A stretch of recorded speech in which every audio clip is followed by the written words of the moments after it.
Yo, what up? It's Headkrack, and right now you're tuned in to Day One Radio.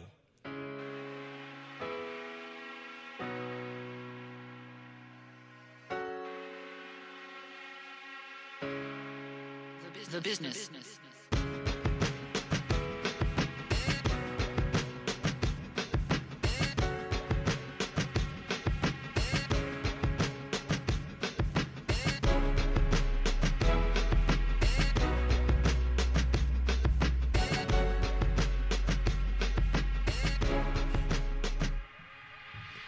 Welcome back to another episode, another installment of Day One Radio, right here on ablradio.com.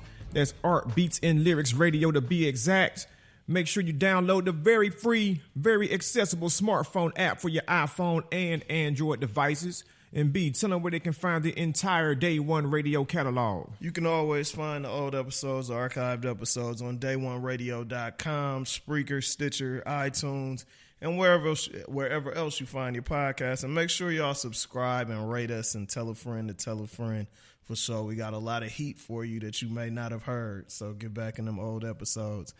It's a lot going on out here right now, brother. We got producer battles. We got women MC battles. There's been a lot of competitiveness in hip hop since we last sat down in here, man. Did you watch the Just Blaze Swizz Beatz joint? You know what, man? Funny story behind that, man, because I wound up at Tree Sound Studios that night. You know, I was interviewing like all the Grand Hustle artists or whatnot. Okay. So the night was going pretty smooth, being that it was already late and cats were smoking, drinking in their zones, making their music, because they're having like a big writers camp up there where everybody on the label is just locking in. Dope. So everything was going smooth, and of course, you know, we had to wait for the label boss at the end, you know what I'm saying, T.I. whatever. And right when we were ready to start the interview, hold up, bro, man, Just Blaze, it got down. What's the name? They on the internet battling, bro, man. We got to watch this shit, bro. You know what I'm saying? Not knowing it was going to be right 2.5 hours long.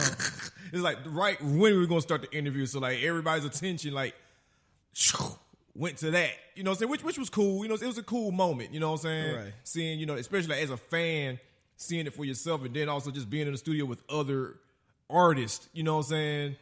Watching them do it. And the funny thing being there at that moment was like in the beat battle, like a good portion of the beats that were being played were T.I. songs. You know what I'm saying? So that was a fun thing to see, I think two of the biggest hits T.I. has, one is a Swizz Beatz song, one is a Just Blaze song. So that makes sense.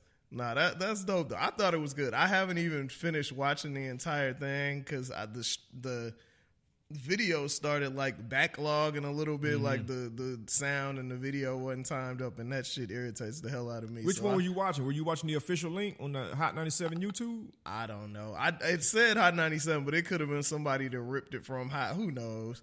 I don't know. I was looking at it on Hip Hop DX and then went over to the YouTube link, so I got to watch the rest of it because, of course, everybody was talking about the song that Swizz Beatz pulled out at the end, which was funny to me because if there's anyone who has tons of unreleased Jay-Z stuff, it's Just Blaze. Yeah. So surely he was holding back because he's played stuff for me before that nobody's ever heard. So I know he got some heat. He should have just played the whole Jay Electronica album. Right, exactly. That he has on his phone, he says.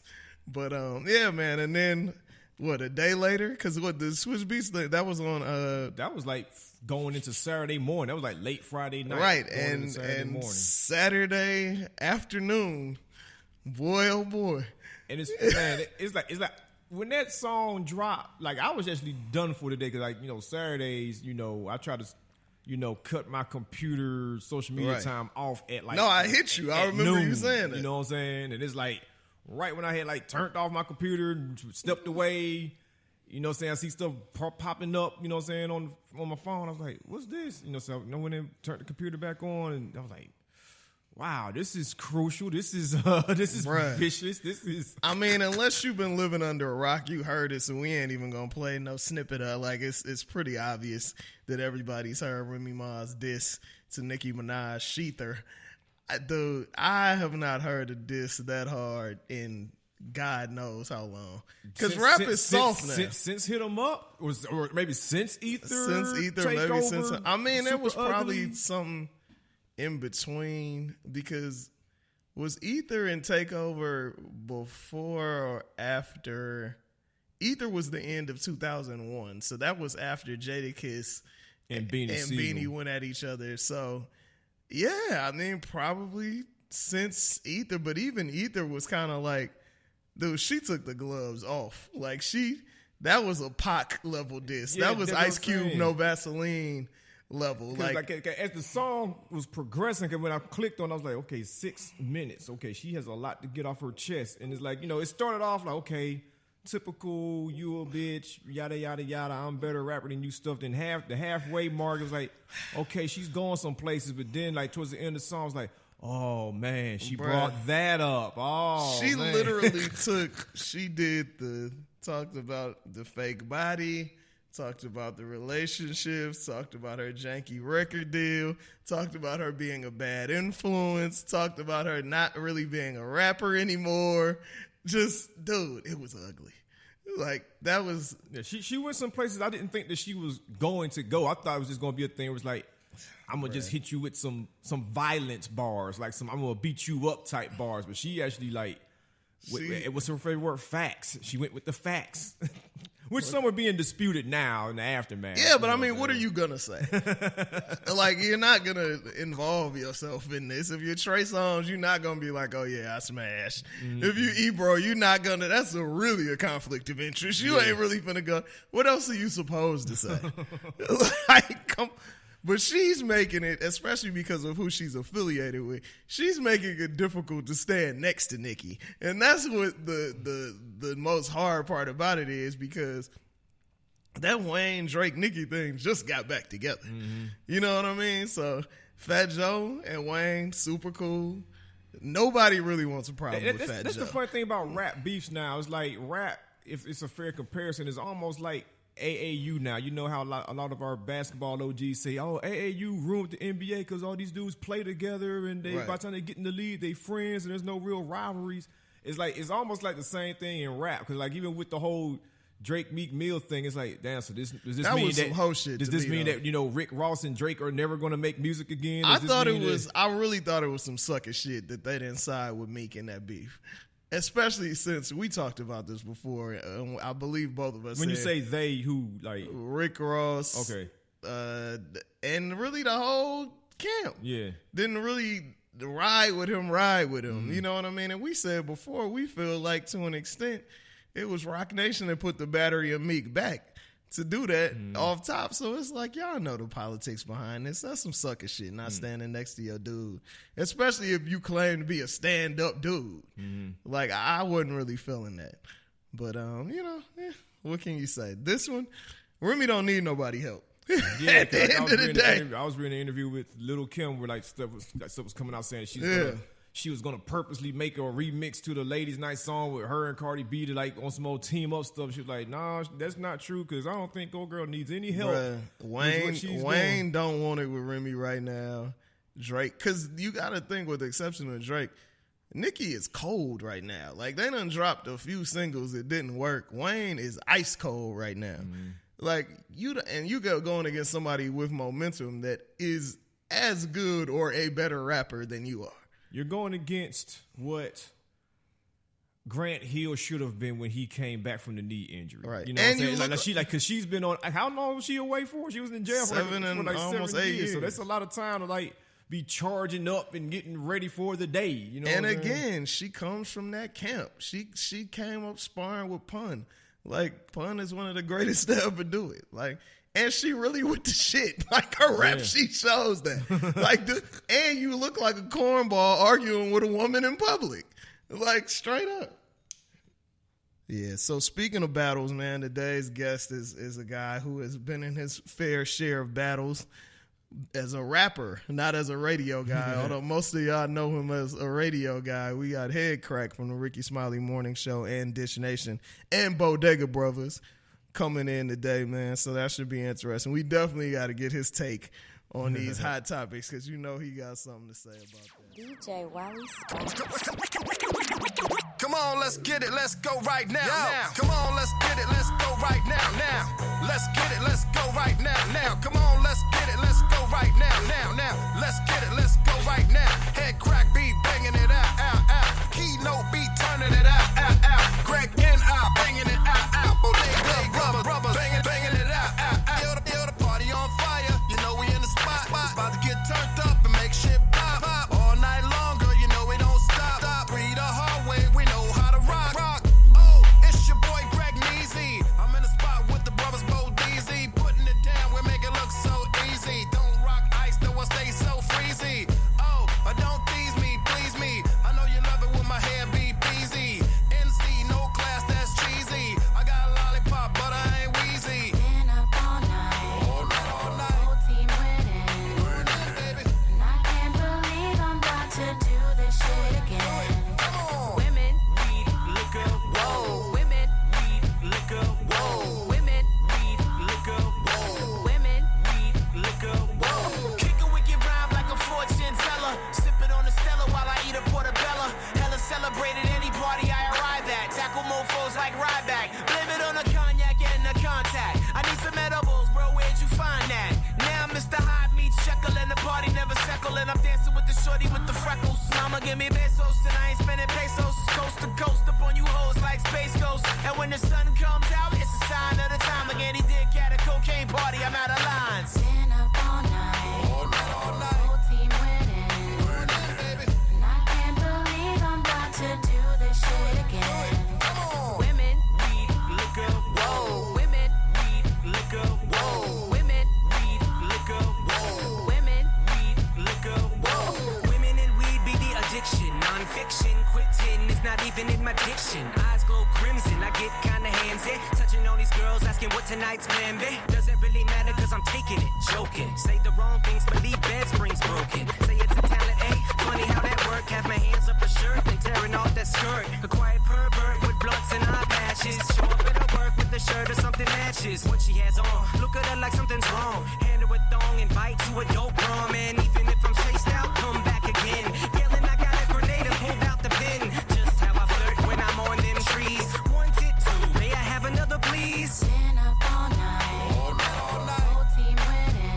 Burning, baby. And I can't believe I'm about to do this shit again. Come on. Women, Weed, liquor, whoa. women, Weed, liquor, whoa. women, Weed, liquor, whoa. women.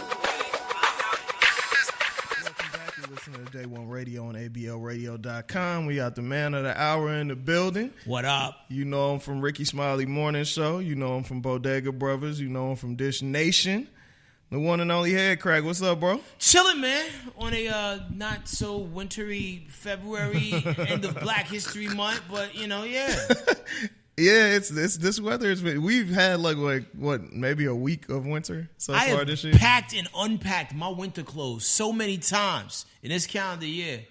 I definitely went into the storage and pulled out some t-shirts and some shorts. But I'm upset at the money I spent on winter clothes though, because I caught some cool ass sales on some Ralph Hey, and man. some other stuff, man. You I'm just like, gotta travel, I ain't bro. get to wear none of this. Ralph never go out of style though, It so don't. you It don't. good though. Yeah. I gotta always pull it out like later, but still, I was like, I just knew I was gonna rock this shawl neck sweater Hey, and boy. this hat. It's like, nah, I can't do that. in I ain't 70 even weather. gonna lie, dude. I bought a jacket last year when I was overseas, and I knew I couldn't wear it no time soon. Just knew I was gonna wear it at least twice. 2-3 times in Atlanta this year. I've worn that shit one time. Sometimes you just gotta hibernate your fresh and just put it. Oh, in a place 100%. You gotta put it in a place in the closet where you'll see it. So when it gets cold again for next year, you good to go, Yeah. man. There's stuff I discover all the time in my closet that I bought 100%. on sale in spring. It's like, yo, I'm gonna kill niggas next winter. It's going down. Hell yeah. We're of a certain age where we ain't really buying too many trendy clothes, too. So I don't really have no sweatshirts with 8 zippers on them and shit like that. It's not going to be As you around should. next year. That's what it's like. There's a short list of white people I trust, and Ralph Lauren is one of them. No matter when you buy some Ralph, it's gonna be good. Like no matter what year you rock it, unless it's like a weird Gordon Gartrell style Ralph Lauren design. Right. And then you in bad shape. But not for the most part, he come through. 100%, 100%. So, man, let's start at the beginning, bro. You from the Bronx, New York, man. What is your first memory of hip hop, bro? I think my first memory of hip hop is, just hearing it on the radio. Like, it was always on in the house.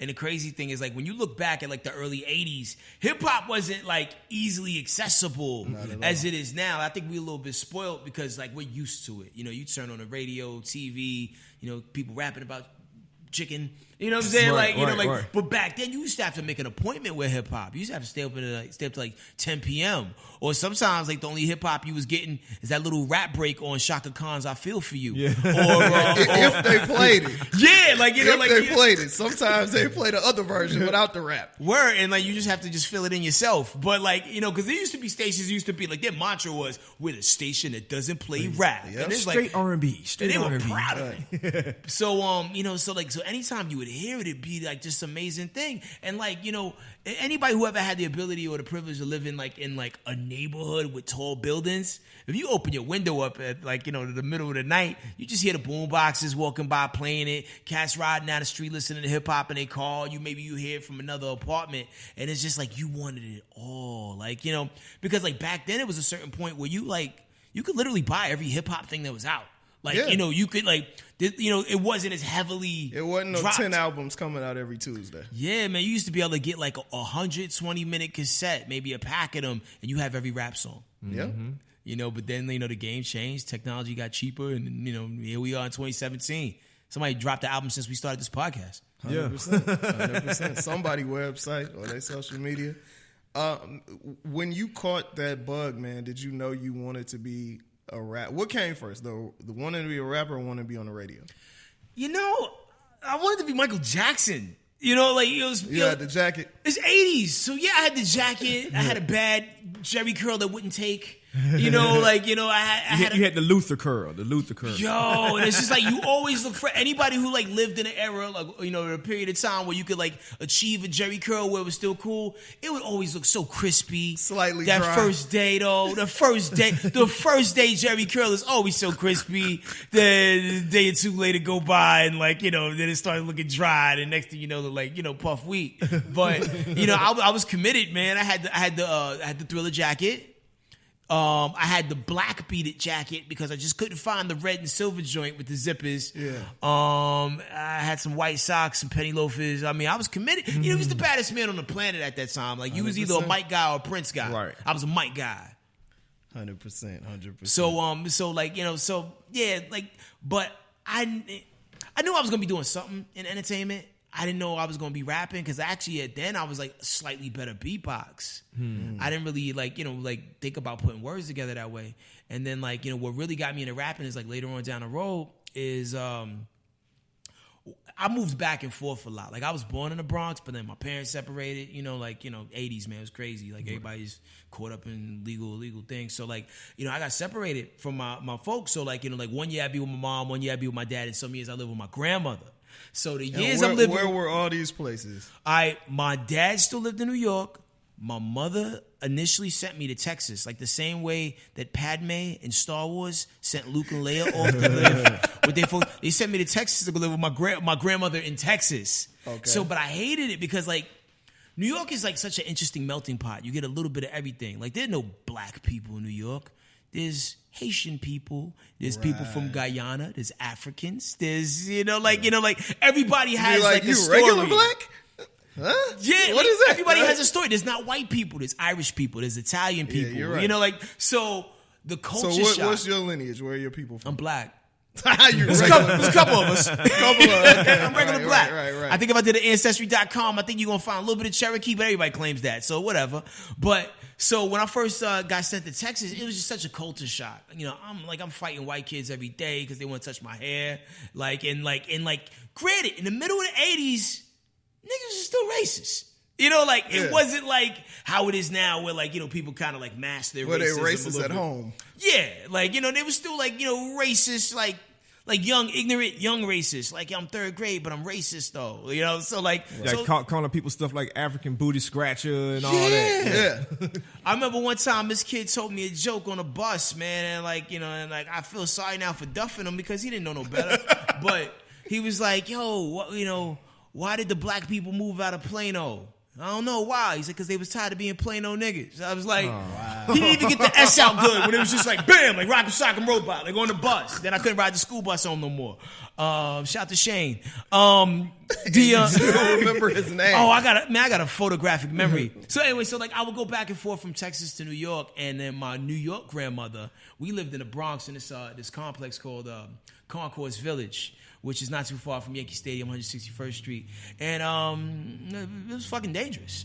and you know how like you got that wise person in your family, like like some people be like, go out there and play. My grandmother's like, you stay in this house.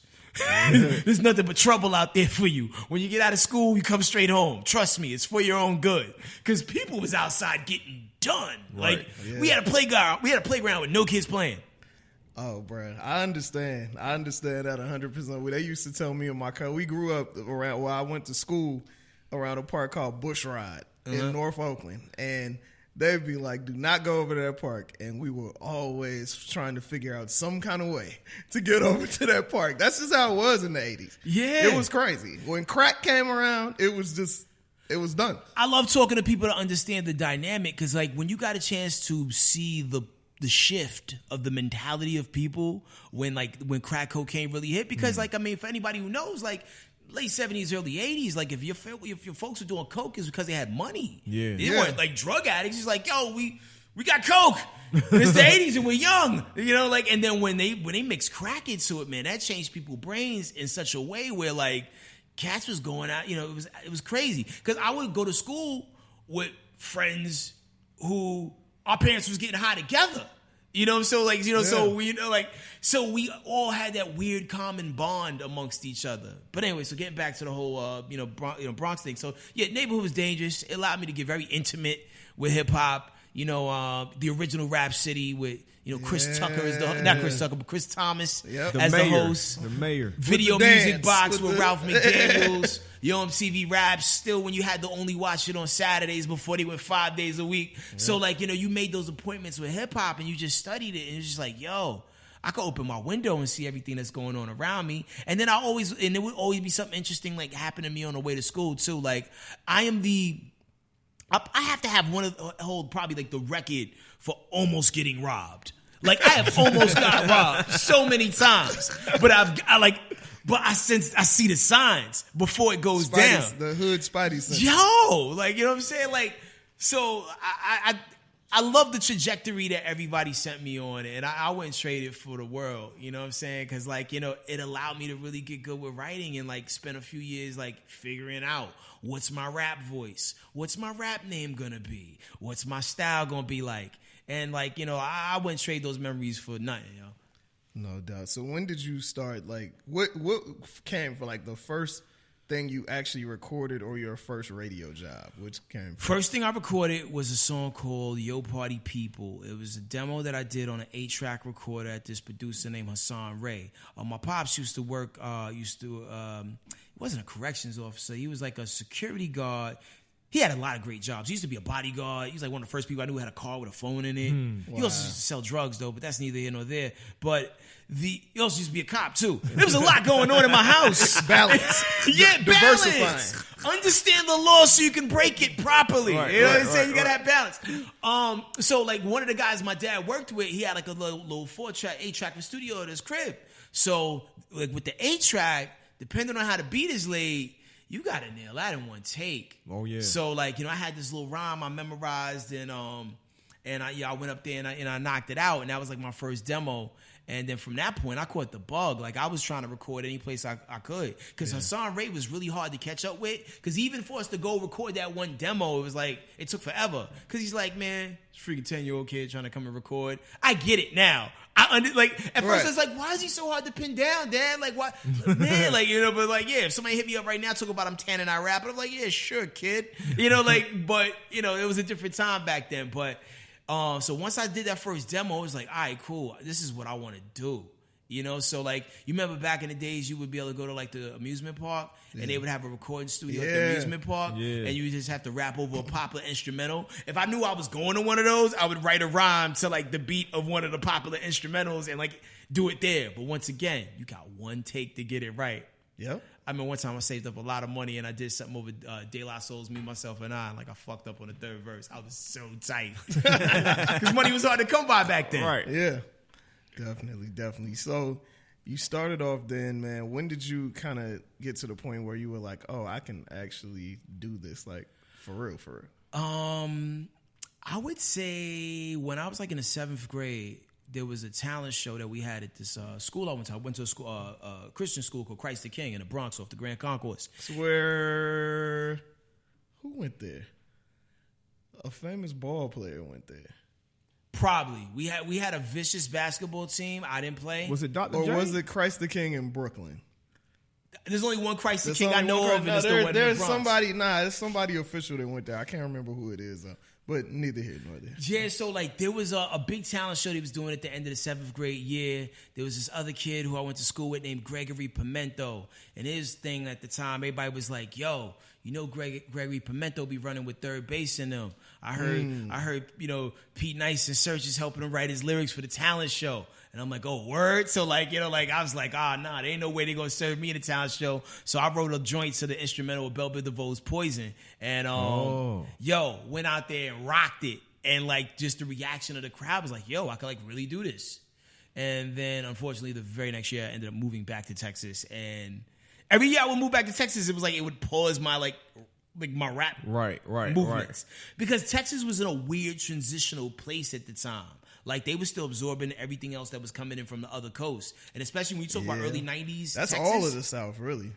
Yeah, but, like, everybody in Texas thought they was from L.A. Until about 97. When Master P and them came out, that all of a sudden, like, you know, like, yo, you know, we the South, we got a voice, and everything changed. So it was just weird being out there off and on during, like, watching the growing pains of Dallas hip-hop. Because a lot of people don't even give DOC proper credit for being one of the most dopest lyrical dudes to ever come out of Dallas. You're right. A lot of people don't know Feel It Fresh crew from Hell Dallas. yeah, man. Dr. Rock, Dunk the Funk. Now, like, when did you develop the voice that you have now? Because, like, one thing, cause I've got a chance to see you perform twice. The most recent time was when you was on the stage. You was hosting and emceeing at Senior Chaos Going Away party. Yeah. And I was like, man, this dude's voice is like crystal clear. You know what I'm saying? And you don't get that from a lot of, you know, rappers now. Like, granted, even the rappers that we love, it's like, it doesn't come through like, this sounds just like it sounds in my car when I bought the tape, the CD, or whatever. I think the thing is because it's my actual voice. See, like, some people, you know, they put on a radio voice, you know, when they do radio, but, like, when I'm on the radio, I'm talking. When I'm rapping, I'm talking in my radio voice. Now, granted, I could probably dust off some demos where, like, you know, you putting a little bit more bass into it because, like, you know, when you're young, you trying to sound older. But it seemed like, you know, as I, like, got more comfortable with recording, it's like, nah, my natural tone is this. So I'm going to rap like this. It's super funny you say that because when we were talking earlier about the Sheether diss, so I was like, I was listening to Thundercats album, then the Sheether disc came out, and then I was like, I can't go back to listen to something mellow after this, so I started listening to some MOP, and the Annie Up remix came on. Remy Ma sounds nothing now like she sounded on that remix at all. It's just, I guess, that advancing over time, getting more comfortable with your voice. She probably was trying to sound like a girl super much then. So that's interesting that you say I that. mean, but even when you go back to, like, a lot of, like, you know, even popular dudes, like, earlier works, if you listen to, like, old Kendrick Lamar, like, his voice has traveled a long way to get to the Kendrick Lamar you hear now. I think that's also a lot with him experimenting with flows too, because there's certain joints on Kendrick Lamar EP where the voice sounds the same as it does now, but it's definitely, I think that ties in with his just huge variation of flows too. Yeah. For sure. So radio, man, like, obviously you had some roots in Texas because you were back and forth, but you ended up getting your real start on radio in Texas on a late night show, man. How was that for you, especially when you saw the evolution of what music was in Texas? You know, it was interesting because, like, when I first started doing radio, it was me and two friends of mine. This guy named Keno, who I'm in the Bodega Brovas with, and another guy by the name of Super K. Like, we literally was at a party and was like, yo, I want to work at this new radio station. I heard him play Ghostface Killah and De La Soul. That sounds great. Let's work there. And he's like, yeah, me too. So the next day we went to the studio, put together a tape. Like, this is our radio show. This is what it sounds like. and we turned it in.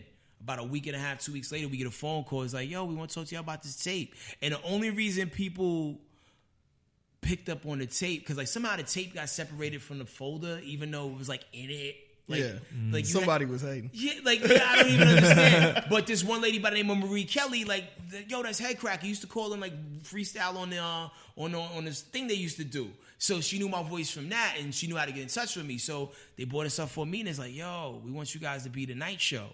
And that was interesting because like our ambition was we wanted to do overnights so we can keep our day jobs. You know, because like, you know, we just want to get in the door. You know what I'm saying? You wasn't like thinking next level. Right. And like, we was like, yeah, man, we could maybe like, you know, work our day jobs, go do overnights, you know, maybe get a Fiero, you know, like, you know, like, and it was ill. So like, you know, like, so it was really like, you know, like that book, The Power of Suggestion, like when you say what you want, it happens. Like that's actually how the radio show happened. And like, it worked out. And like, they was like, yeah, you know, if we're lucky, maybe we can get you guys in the top 10. And I'm like, yo, why are you guys aiming so low? Like, we're going to kick everyone's ass. And the thing is, I think the fact that we never did radio before and we would crack the mics and like talk like how regular people in the street and in their cars was talking, it really, I think, resonated with the people. Our program director at the time was so dope. He's like, yo, listen, if you're on your way to work and you hear a song you like, you bring it, you play it, okay? It's the complete opposite of how radio is now. So we got in right as the window closed because we had mad freedom. Yeah. We being that we was in Dallas, we couldn't get dope guests, so we would like impersonate the guest. Like little Bow Wow was hot at the time. There was a kid it was a little the little brother of this girl I used to mess with. Like so he was like, yo, we got our man Little Bow, and you go, wow. On the phone, like, just so we didn't get sued. So every time you say Little Bow, wow, and like we would always ask, and people would fall for it. Oh man, I think BG used to get it the worst because he was like on heroin really bad at the time, and he would always call up, like that's hilarious. We had so much fun, and my only regrets is that we didn't archive a lot of the things we did, because this is like right as YouTube's becoming a thing, and our whole mentality is like, yeah, that was a great show. Tomorrow we'll do a better one. You know, like we didn't really care about saving our bits, canning our bits, trying to get syndicated. We were just like, I don't know. We were just so young. That was probably part of the beauty of the show, though, because it was just so raw and genuine. Yeah. You know what I mean? When you start thinking about stuff like that, you actually start thinking about it. And plus, around that time, I mean, you know, it was different back then. We didn't think to just document every living moment of our work and personal life like now. Like, you take a picture of something, you just walk past, like, I have to document this tree that I'm walking past. I have to document this thing that I've done. So I feel you, man. A lot of folks just were not recording everything back then. What is one of the records that you remember breaking back then in Dallas that you probably didn't think people in Dallas was gonna rock with, but they did? I remember like one of our favorite moments was Mos Def had a song called Umi Says. Mm-hmm. It's so not a radio record. Nah, it's not. But it's jam. In any stretch of the imagination. It's like 6 minutes long. It's not a rap record.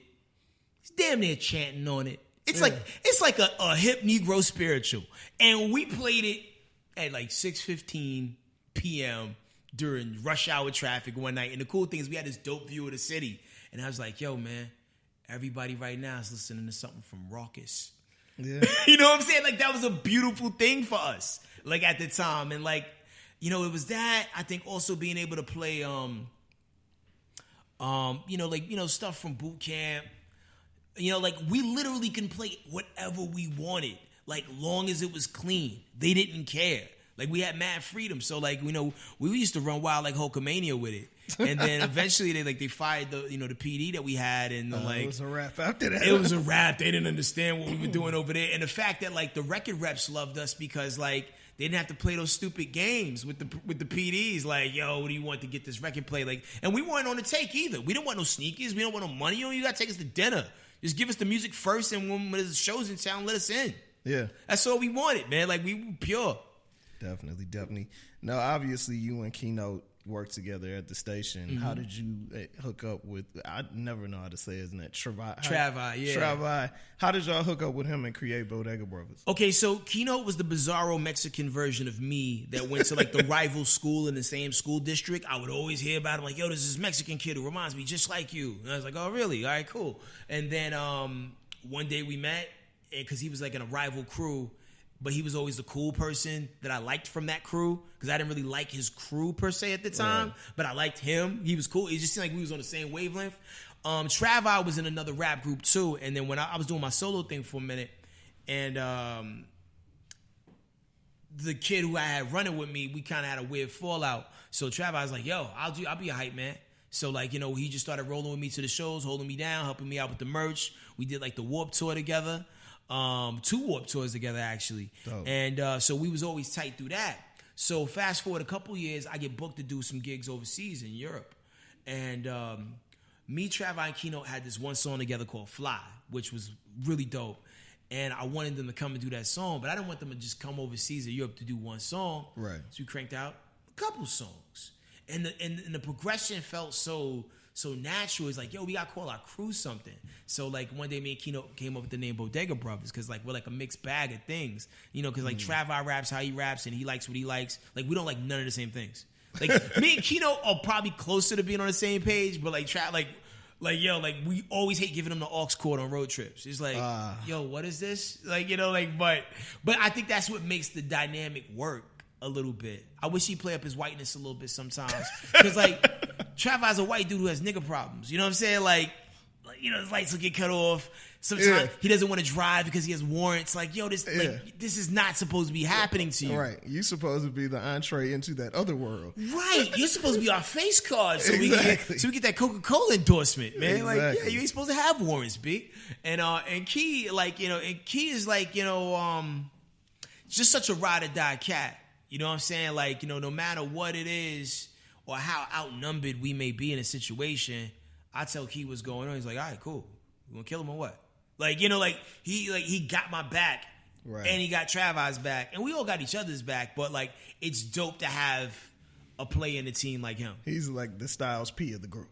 Yeah, you know what I'm saying? Like, yo, you can always depend on Styles P. Sheik Lucha's gonna show up and be dope, like you know. But Styles P is like, he's Old Faithful. Yeah, you know, like, you always depend on the car being full.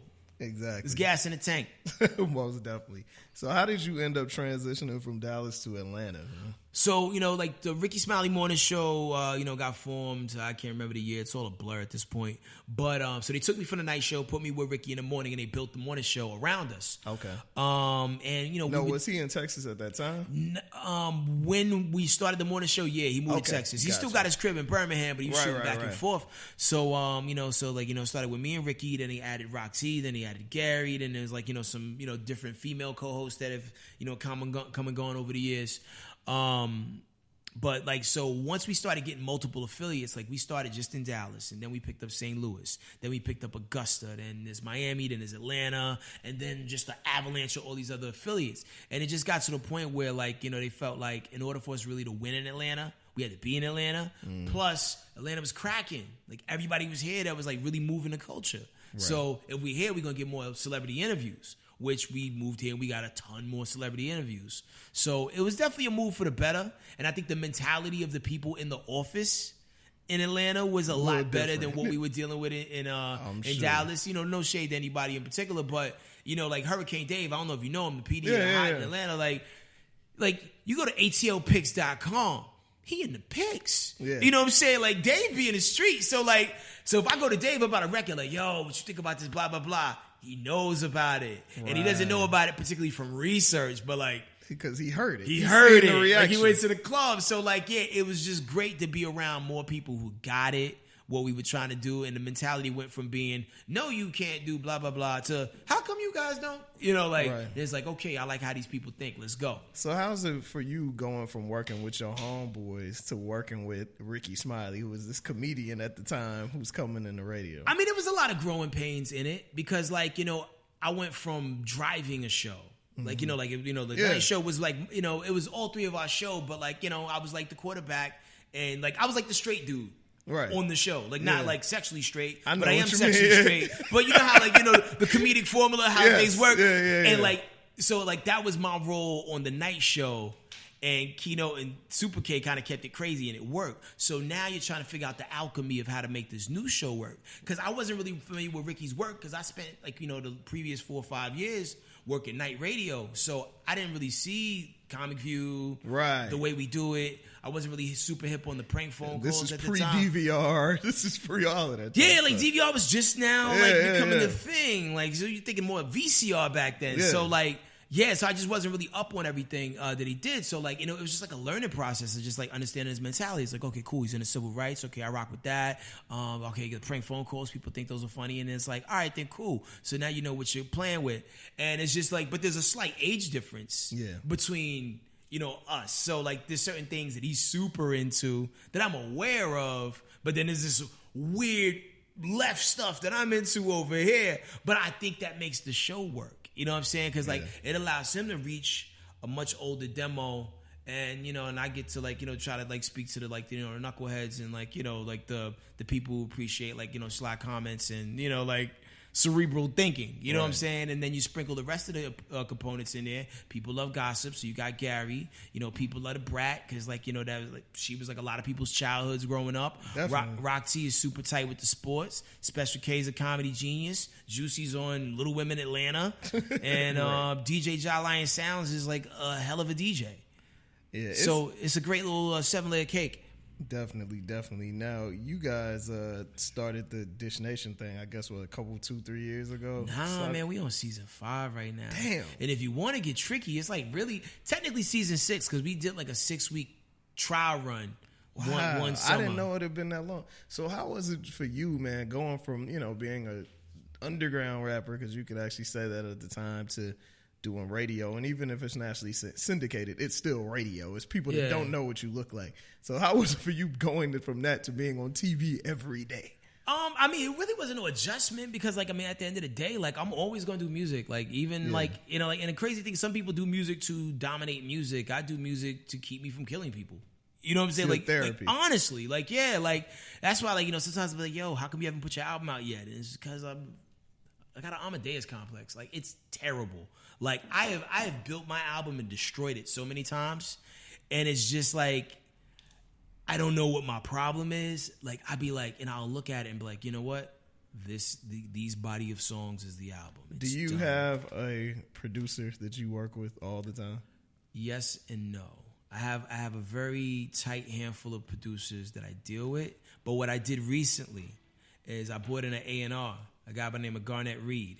Yeah, I know that. And I took the most recent incarnation of my album and I played it for him.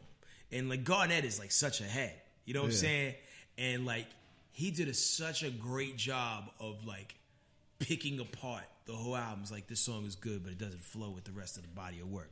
This song, you need to give this to EA Games and put this on a soundtrack. This song, this doesn't sound like you. This song, like, so it took my album from being like 98% done to being about 55, 60% done. But it's dope because he actually put me with a lot of great producers that he like, he's been like looking for like online for me. Yeah. That like expands the sound a little bit.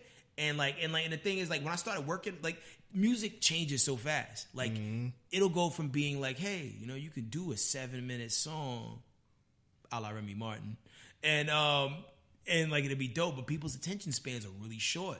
So he's like, I had these like long cinematic story records. He's like, yo, this is a great ass story. But what if we did it like this with a beat change, like on some old school Gangstar shit? Or Common, the robbery when they all make sense. Yeah. So like it was dope to have somebody come in with some fresh ideas because like typically it's been me just in the lab creating by myself in the middle of the night once my kids are asleep. And when you have that mentality of being your own worst critic, like you are also your own worst enemy with that. There's so many artists that I know that are super dope and they'll play stuff for me and I'll be like, this shit is incredible. And they'll be like, really? You think so?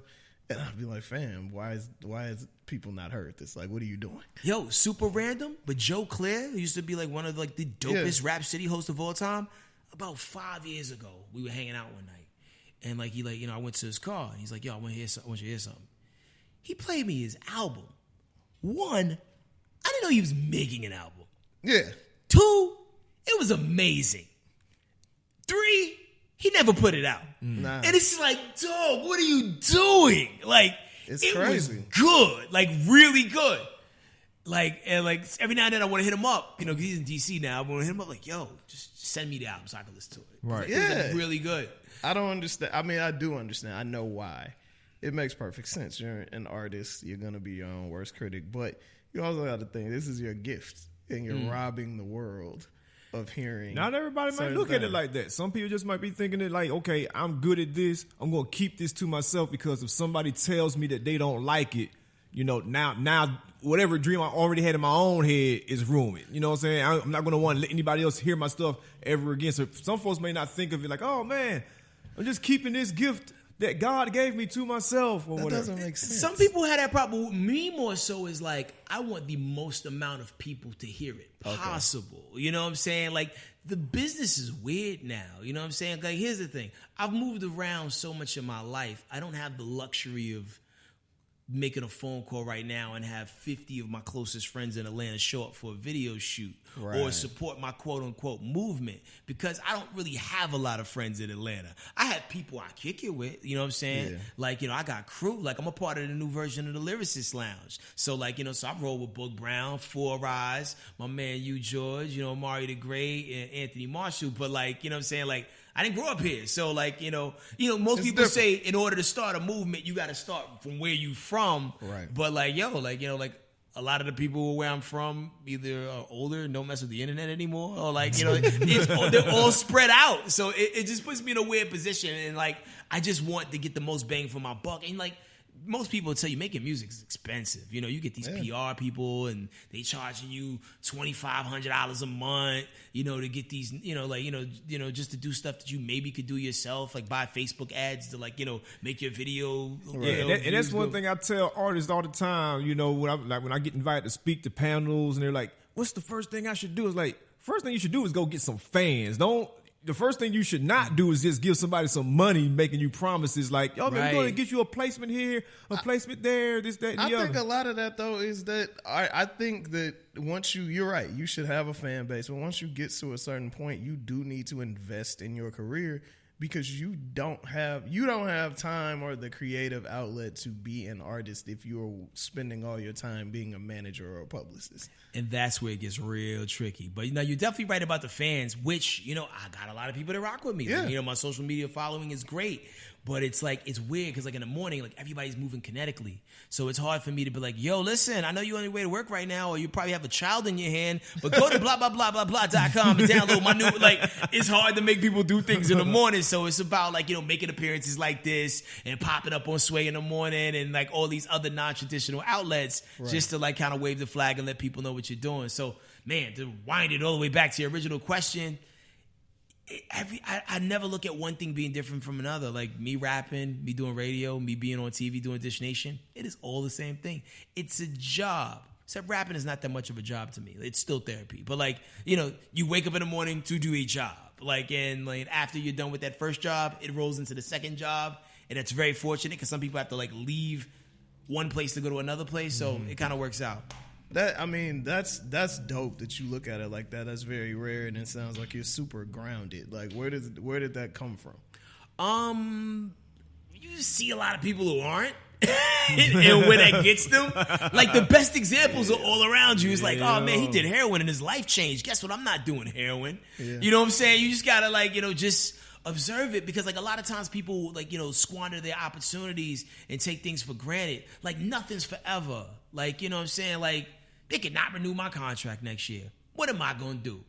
Well, get another job. But at the end of the day, while you in this moment, you got to love it and just, like, treat everybody good. You know what I'm saying? Like, I've seen so many people in this business just do people dirty, and it's just like, yo, this elevator go up and down, right? Mm-hmm. Like, I've seen nice people who, like, while they're in their position of power, get love from all these people, but as soon as they're not in that position of power, the love ain't reciprocated. Soon as the what's the proper term? As soon as the email change, you could be like, "Doug at so and so big ass company, like, we love you." But as soon as go at Doug at Gmail, I'm looking for a job. Like, I don't know you, bro. Dude, and it's funny, man, because I've been saying that for years, man. I was like, dude, these people are not your friends, man. Yeah? Like, they are cool with you. They're not your friend. Your friends is the people you can call when you ain't on TV, you ain't on the radio, your song ain't popping, you ain't working for this person, that person, and they still pick up the phone and they call you. Yeah. Those are your friends. And, like, there's so many people who, like, had the light at one point in time, and, like, you just feel bad for them, like watching them try to get in again because they just need one more hit. They need one more song, one more joint. And it's just like, yo, like, and you want to help everybody out. And it's just like, so when you see that happen to other people, you be like, you know what? I'm going to move right. I'm going to try to make as many friends and try to give as many opportunities as I can to people. Not for what they could do for me in the long run, just because for karma's sake. You know what I mean? So yeah, you're right. 100%, man. 100%. Yo, so Obviously, obviously, heavy artillery. Yo. Who you got right here, Captain Morgan? That's the original B-boy stance. So Captain Morgan did it right there. Sure, I took a painkiller about 5 hours ago. That should be all right. yeah. What I seen you put on Instagram, you was in a tournament or something. Yeah, like that was like an Easter egg for people who don't know the plot of Karate Kid. I wasn't in. I thought you were serious. Yeah, Dr. I thought Miyagi. you were serious. I saw the doctor. I thought that was the joke. I thought you were serious. Nah, like I chipped my tibia, and because I'm a Viking, fuck you do that? I don't know. Like like box jumps, jumping rope training. Like it could have happened. Bang my ankle on something. The thing is, like I work through the pain. And sometimes when you work through the pain, like, your tendons and joints flare up. Like, yo, what are you doing? You should have iced me. Yeah. So, it sat me down Saturday, and I had to chill. And I had a boot on earlier, but I took it off because, no. It's not cool to walk around. Yo, like, before I came up here, I had to meet Ricky and them over at Maggiano's, man. I was like, I ain't going to pull up in Maggiano's with no boot on, man. I'm just going to throw on a very comfortable sneaker and just walk cool. Hilarious. Gangster limp up in there. Like Nike needs to make the boot. You know what I'm saying? Like there needs to be like some real like sneaker players in the game to come through to make them. Don't be surprised if 6 months from now we see that shit because somebody over there heard it. That's just how it goes. If they done finally got around to making the self lacing joints, they got to make something that's like, okay, this is something good for medical purposes too, not just for going with my jeans. There's a lot of people who want to be crippled and fly. Like you're right. You're 100% right. Like I had to wear like some perfectly navy jeans yesterday to work just so like this shit could like blend in like seamlessly. Like I went most of the day before somebody realized I was wearing a boot. Hilarious. Navy socks, navy blue boot, navy jeans. I was good to go. Yo, come on, man. Yo, I remember you doing like some acting stuff a while ago. Is that something you want to continue doing? I do want to act until I have to audition for things. Like that's the rough part. Like there was a part that somebody had me read for I didn't get, and it's just like you ever just know you ain't gonna get something. You know what I mean? Like, and I nailed my lines. But when I got there, they stuck another script in front of my face, and they're like, yeah, here's another side we want you to read. You got about 7 minutes to learn that. And I'm like, okay. And like, the lines that required me to be like mad at my father I ain't seen in like a long time. So I memorized the lines, and I gave them mad, but I gave them like how I would get mad. And how I get mad ain't probably how you gonna get mad. Right. Like, and the other kid that was sitting in the hallway, like, this nigga was literally on a poster for some other shit that he had been in the same studio. And I'm like, I'm not getting this. Right. You're like, that's bogus as hell. Thanks for warming them up for me, pal. Exactly. Word, man. Yeah, I was the opener. He hit you with that. Good luck. Like, and I had like the double take. I was like, Exactly. I was so frustrated. Yeah, he had to get, what was the movie? Deadbeat Dad's Club. I actually, didn't that come on TV like TV1, recently? yeah. Malik Yoba was in it. Like, yeah. Exactly. I was trying to put numbers on the board. I wanted to be in it, but like, yeah, it's like, yeah, when I saw that light skinned kid, it's like, yeah, he in it. You got the part. Hell no. Yo, this is a good situation you made it. Shout out to the cameraman. He made like Captain Morgan Sprite. What's up, folks? Peace. What's going on, y'all? What's going on? So, yeah, man. So, I know you said that you regrouping on everything. And you said that your album is like 55% done. So do you? No, it's back up because like I've been working hard. So I'm saying right now we had a strong, I would say 85. There's a couple features I want.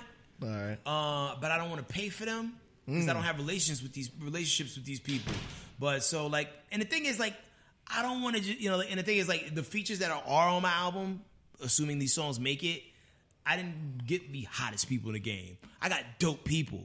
You know what I'm saying? Like, in Hella High Water, there's one record that is going to make it. It's a record called Buck Wild with me, Kool Keith, and Greg Nice. Dope. This shit is so out of here that is crazy. Now, there's another record that may or may not make it. This is one of the ones he's like, yo, you should get us to EA Sports. It'll make way more money. is a record with me, Method Man, and Four Eyes called Wildin', which is actually like Buck Wild Part 2. Yeah. But like, yeah, but there's some other features I want. It's just like, but he's not worth $4,000. Or this other person is like, I don't know his manager, and I'm sure he's gonna ask for something ridiculous. Like, like sometimes people should just do things. Like we're kind of in that realm where a lot of people do things a lot of times, but like you said, it comes back down to relationship. And the crazy thing is, like, the people who do stuff for me for free are the people that you would expect to like charge me an arm and a leg. That's how it goes. It's weird. Like, the coolest people in this industry are always the most accomplished. It's the new people in the middle of the way cats that are always the assholes. Yeah, like this. Like, and sometimes, like, you want to reach out to the OGs, and it's like, yeah, I bet you he would appreciate this feature. And exactly. You just want to do it just to like pay it forward and like, for like the love. You know what I'm saying? Because like, especially if you look at like the first wave cats, like, the Cool Hercs of the world, the daggone. I was hanging out with commentating, illustrating, description, Tila Rock. Oh, I was hanging out with Tila Rock in the Bronx, right? And it's just like, like you're Tila Rock. He's actually who LL Cool J got his style from. You are the foundation of Def Jam. Yeah, and they just sweep him under the rug like that weird looking brother and shit. Like, you know what I'm saying? Like, he's like under the steps. That's how it goes. But yo, man, we really appreciate you coming through, bro. And Appreciate when you you drop having me. the album, you got to come back, man. I would more than love to. I think it's going to be here sooner than later. If I was a gambling man, I would say everything should be ready to go at June. Like, I was still listening to cuts even today. I was recording vocals even last night. The kid is focused. Because to think you're almost done, to be told that you're not done, oh man, I had to wheel it all the way back and really put the grind down. And it just sucks like waking up so early and having so much to do. Yeah. So you gotta pick your spots when you could actually record. Like, the kids are asleep, not gonna rap. But now you're tired because you just put the kids to sleep. Like, you singing them lullaby stories and that shit making you tired. For sure. We appreciate it, man. Please tell people where they can find you online. Yo, check it out, man. I'm pretty much lateral across the board. HEADKRACK. That's Twitter, Instagram, that's SoundCloud. And yo, my SoundCloud is about to be super duper lit. Because like, I'm just going like a lot of these records that didn't make the album, which are like still cool songs to ride to and for you to enjoy. Those joints is going to find themselves there. Dope. Also, they're going to find themselves on SoundCloud and Instagram. And like, I understand people don't like buying music no more, but just stream it a lot and tell it a friend. For sure. You're listening to Day One Radio on ABLradio.com. We appreciate y'all tuning in, and we will see you next week with another dope episode. I'm going to get a quick drop for